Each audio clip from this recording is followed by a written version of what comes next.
Hey there guys, so today we have another review and this is courtesy of a friend, my friend Hassan, who went to California and picked me up a few beers. This is Hop Deranged from Knee Deep Brewing. Where are they from California? They're in, Auburn, Placer County, California. They're, in my opinion, one of the underrated West Coast hoppy breweries, making some awesome hoppy beers. This one is pretty special. It is a quad IPA because it comes in at 13.1%. I can't think of a purposely hoppy beer, non-American barley wine slash I just can't think of a hoppy beer that I've had at 13.1. That's insane. So we'll see how that turns out. They already make some awesome beers like Simtra. Post review to that.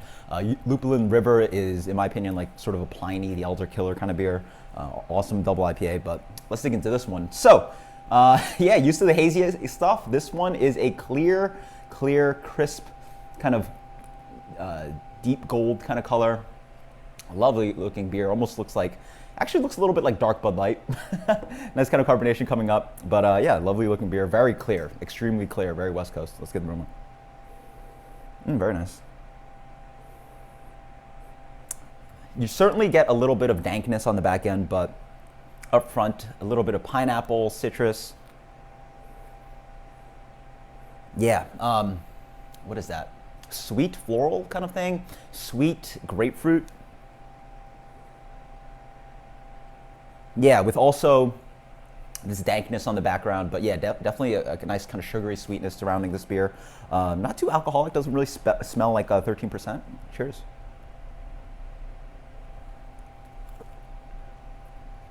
Oh, that's a big beer, wow.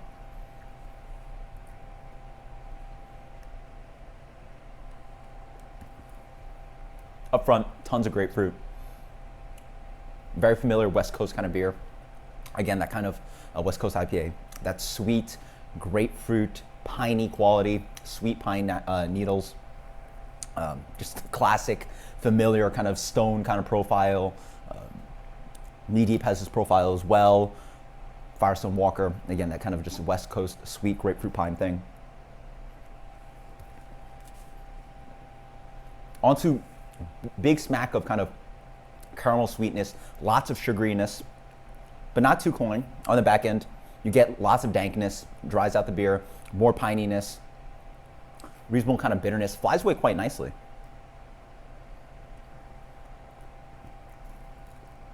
Nice like pillowy, chewy kind of mouthfeel with that sweetness and that kind of like bready malt quality. Ooh, hits on with more kind of like intense, resiny dankness on the back end. Linger on the palate. Definitely for people into those kind of like really intensely dank and piney kind of beers on the back end. But you do that, get that familiar sweetness up front of grapefruit and pine. Don't get the sense that it's 13.1. I would have guessed this was like a really big double IPA, maybe a triple IPA. Again, somewhere like 9 to 11%. Would have never guessed 13. Obviously, if I let this warm up a lot more, it would get a little bit messy, but right now I have a nice chill.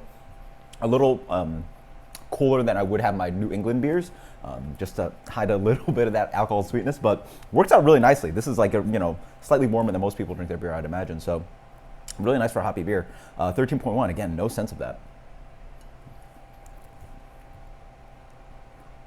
Really well executed, wow. Nice balance of sweetness, dank qualities, and that kind of familiar grapefruity, piney quality up front. Yeah, I couldn't think of a better executed beer at 13.1 with a West Coast style. Whether I want my hoppy beer at 13.1 is another issue. I personally I don't want my beers like this, but if you're gonna do that, this is pretty much how you want it executed. So as for rating,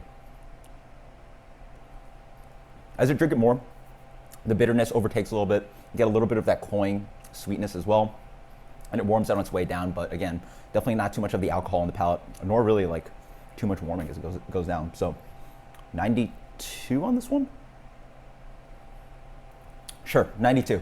I mean, again, I would love to see this at 8%. I assume there are other beers that are sort of targeted at that, like something like Lupulin or Simtra at 11%, but for 13, can't imagine it done better. Really hides its alcohol really well. So until next time, guys, cheers, later.